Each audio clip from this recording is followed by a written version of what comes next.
আমরা কি ইতিহাসের সবথেকে ভয়ঙ্কর একটি মোড়ের সামনে দাঁড়িয়ে আছি? গত এক দশকে ভারত বিশ্বকে বুঝিয়ে দিচ্ছে যে এটা সেই পুরানো ভারত নয় যারা শুধু নিন্দা জানিয়ে ক্ষান্ত হবে।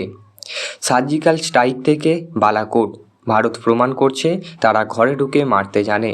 কিন্তু 2026 সালের এই মুহূর্তে দাঁড়িয়ে প্রশ্ন উঠেছে, ভারতের পরবর্তী আঘাত কি পাকিস্তানের ওপরে ততটাই সহজ হবে, নাকি এবার ভারত একটি সাজানো ফাঁদে পা দিতে চলেছে? আন্তর্জাতিক মহলে কান পাতলে একটি অস্বস্তিকর গুঞ্জন শোনা যাচ্ছে।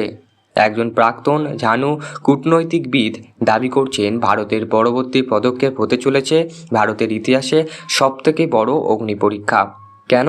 কারণ এবার লড়াইটা শুধু পাকিস্তানের সাথে নয়, পদ্মার আড়াল থেকে কলকাঠি নাড়ছে এক পরাশক্তি, যাদের আমরা বন্ধু বলেই জানি। হ্যাঁ, আমি আমেরিকার কথাই বলছি। ওয়াশিংটন কি সত্যি দিল্লির পিঠে ছুরি মারতে চলেছে? তারা কি ভারতের বদলে আবার সেই পুরানো টেরোরিস্ট দেশ অর্থাৎ পাকিস্তানেরই হাত ধরবে? আজকের ভিডিওতে আমরা পুরোটাই বলবো এবং সমীকরণগুলি তুলে ধরবো, যা আপনারা মূলধারার মিডিয়া থেকে একদমই পাবেন না। ভারতকে যুদ্ধের জন্য তৈরি, নাকি কূটনীতির চোরাবালিতে আটকে যাচ্ছে তাদের রণকৌশল?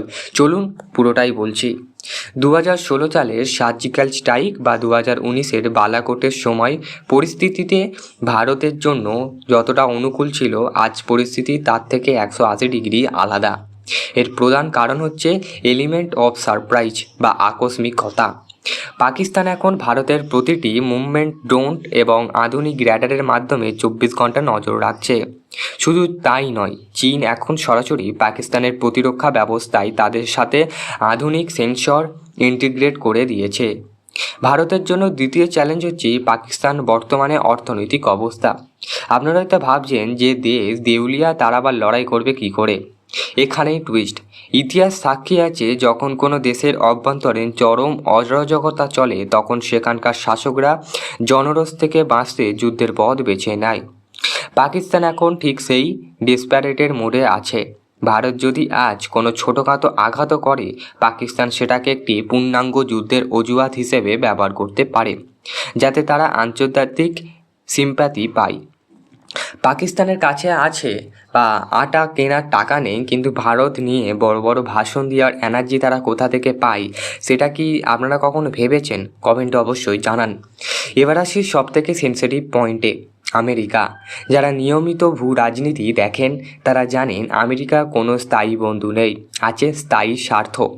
একদিকে আমেরিকা ভারতের চাই চীনের বিরুদ্ধে তাদের সবথেকে বড় অংশীদারি হিসেবে, কিন্তু অন্যদিকে তারা চায় ভারত দক্ষিণ এশিয়ায় এতটাই শক্তিশালী হয়ে উঠুক যে ভারত তাদের কথা শোনা বন্ধ করে দেয়। গত কয়েক মাসে পেন্টাগন থেকে এমন কিছু বিবৃতি এসেছে যা দিল্লির কপালে চিন্তার ভাঁজ ফেলেছে।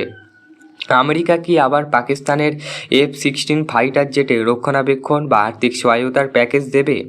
কেন আমেরিকা বারবার পাকিস্তানের সাথে তাদের সামরিক সম্পর্ক রিভাইভ করছে? একটু ভাবুন, ভারত যখন ইউক্রেন যুদ্ধে রাশিয়ার থেকে তেল কেনা বন্ধ করেনি, তখন ওয়াশিংটনের ইগোতে বড় ধাক্কা লেগেছিল। হতে কি পারে যে ভারতের পরবর্তী পাকিস্তান অপারেশনের সময় আমেরিকা ইচ্ছা করেই নিরপেক্ষ থাকার নাটক করে আসলে পাকিস্তানের হাত শক্ত করবে? এর উত্তর লুকিয়ে আছে আমাদের পরবর্তী কয়েকটি রিপোর্টের মাঝখানে।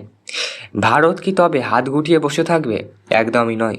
ভারতের নিরাপত্তা উপদেষ্টা অজিত ডোভালের সেই বিখ্যাত ডিফেন্সি অ্যাফিডেভিট কৌশল এখন আপগ্রেড করা হচ্ছে।